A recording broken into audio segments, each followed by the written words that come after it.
আগরতলা পৌর নিগম এলাকার সবকটি পরিত্যক্ত জলাশয় সংস্কার করে সৌন্দর্যায়নের উদ্যোগ গ্রহণ করেছে আগরতলা পৌর নিগম কর্তৃপক্ষ।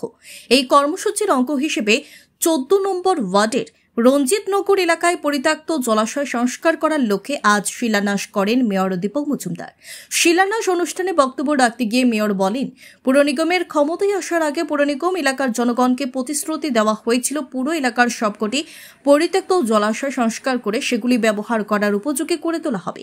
সেই প্রতিশ্রুতি পালন করা হচ্ছে। এই কর্মসূচির অঙ্গ হিসেবে ১৪ নম্বর ওয়ার্ডের রঞ্জিতনগর এলাকায় পরিত্যক্ত পুকুর সংস্কারের জন্য শিলান্যাস করা হয়েছে।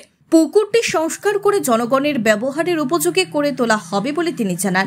মেয়র জানান, বামফ্রন্ট সরকারের আমলে পুকুরগুলো অপরিচ্ছন্ন অবস্থায় রাখা হতো, সেগুলিতে আবর্জনা ফেলা হতো। সেই আমলের পাপের বোঝা বহন করতে হচ্ছে আমাদেরকে। বর্তমান পুর নিগম কর্তৃপক্ষ নাগরিকদের স্বাচ্ছন্দ্যের কথা বিবেচনা করে সবগুলো কঠোর সংস্কার উদ্যোগ গ্রহণ করেছে এবং আগরতলা শহর এলাকায় বিদ্যুতায়নের ব্যবস্থা করেছে। Bureau report, BTV Tripura news. আমাদের রাজ্যে ২০১৮ সালে বিজেপি নেতৃত্বে সরকার আসার পর এবং পরবর্তী সময় আগরতলা পৌর নিগমে বিজেপি নেতৃত্বে পৌর বোর্ড গঠিত হওয়ার সময় আমরা সারা রাজ্যের সঙ্গে সারা শহরের উন্নয়নের কাজ শুরু করেছি। তারপর আমরা বলেছিলাম যে আগরতলা শহরকে নতুনভাবে সাজানো হবে, মানুষের চাহিদা, মানুষের মৌলিক যে সমস্যাগুলি আছে সেগুলিকে সামনে রেখে আমরা প্রকল্প রচনা করে আমরা প্ল্যানিংয়ের মাধ্যমে কাজ করব।